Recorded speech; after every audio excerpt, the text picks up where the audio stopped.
మమతా బెనర్జీ గారు మీరు ఒకసారి చూడొచ్చు, ఇక్కడ ఇప్పుడే మాట్లాడినటువంటి వార్త ఏమన్నది అంటే, బీజేపీ అనేది ఖచ్చితంగా కేంద్రంలో కుప్పగూలిపోతోంది అని చెప్తూ పశ్చిమ బెంగాల్ ప్రజలను హైలైట్ చేసి, ఎస్ఐఆర్ అనేటిది ఒక భారతదేశంలో ఇప్పటి వరకు ఇది పెద్ద స్కామ్ గా, ఎందుకంటే ఈ ఓట్ల దొంగతనం అనేది పెద్ద ఎత్తున స్కామ్ చేస్తూ ఉంది బీజేపీ. కాబట్టి ప్రజలందరూ మీరు అప్రమత్తంగా ఉండాలి, ఓటింగ్ మిషన్లతో జాగ్రత్తగా ఉండాలి.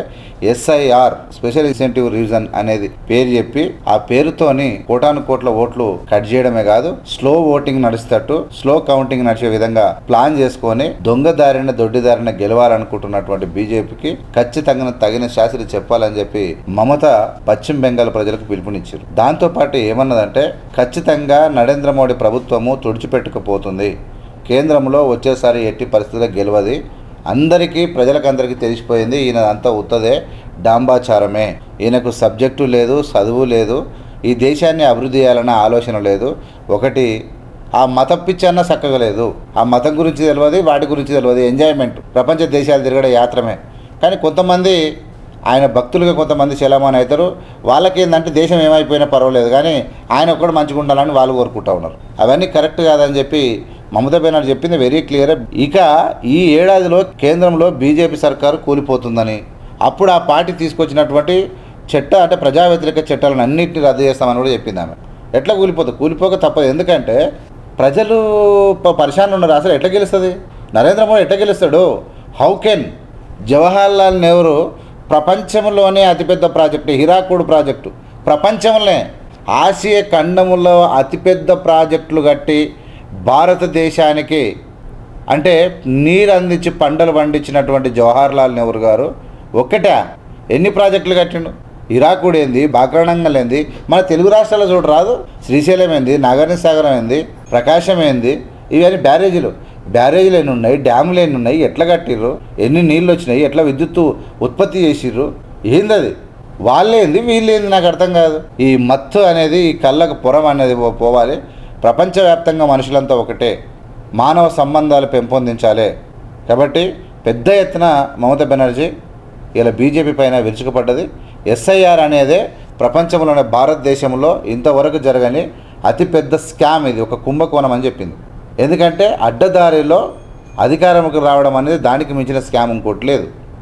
కాబట్టి ఎట్టి పరిస్థితుల్లో కేంద్ర ప్రభుత్వం నుంచి నూటికి నేను కూడా చెప్తా ఉన్నా, నేను ఎప్పటి నుంచో అదే చెప్తా ఉన్నా, ఖచ్చితంగా central government is going to get down, there is no doubt about it, because nothing doing for the people, without jobs, without projects, without increasing GDP, without providing opportunity to the people, how can the prime minister survive?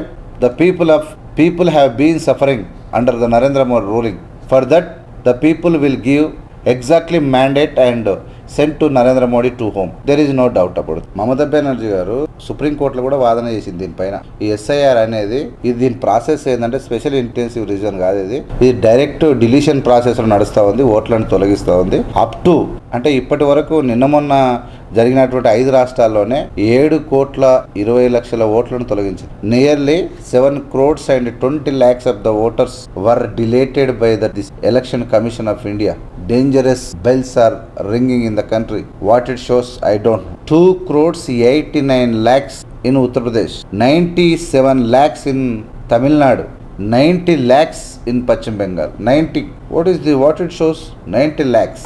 Change. So whatever it may be, the process should be proper. ఖచ్చితంగా ఎన్నికల విధానంలో ప్రజలకు doubt ఉన్నప్పుడు, ఎందుకు doubt వస్తుందంటే ఏం చేయకుండా without doing nothing for the country, how can it is possible అనేది చూస్తూ ఉన్నారు. ఇంత పెద్ద ఎత్తున ఓట్ల డిలీషన్ జరిగిందంటే అసలు ఒకసారి ఇంతకు మొదలు ఎలక్షన్ లో అడిషన్ పెట్టిరు, ఇప్పుడు డిలీషన్ పెట్టిరు. వాళ్ళు అంటే దానికి ఒక ప్లాన్ ఉంటుంది, దీనికి ఒక స్ట్రాటజీ ఉంటుంది. The election commission is planning how to deceive the opposition parties and how to make win the BJP party. Their motto anyway, మనకి ఏమవుతుందంటే ఆ ఎలక్షన్ అయిపోయినాక మనకు అర్థమవుతుంది ఇలా ఏం చేసిరు అనేది. 7,20,00,000 మంది 5 రాష్ట్రాల్లో ఓట్లు తీసేసిరంటే అది ఏ వేసాయారో మీరు చెప్పండి. Thank you so much. చూస్తూనే ఉండండి ఏవిఎం మీడియా.